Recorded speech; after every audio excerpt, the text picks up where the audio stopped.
பாம்பு வந்தாலும் வந்துச்சு. ஆனா, இந்த மாரி நடக்கும்னு நான் நெனச்சு பார்க்கல. டாய்லெட்டே யூஸ் பண்ண முடியாத நெலைமைக்கு உடைச்சு போட்டாச்சு.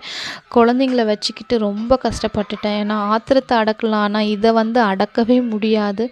பக்கத்துலயும் எல்லாருமே ஊருக்கு போயிருக்காங்க பூட்டிட்டு. அவங்க வீட்லயுமே டாய்லெட் யூஸ் பண்ண முடியாத நெலைமை ஆயிடுச்சு எங்களுக்கு.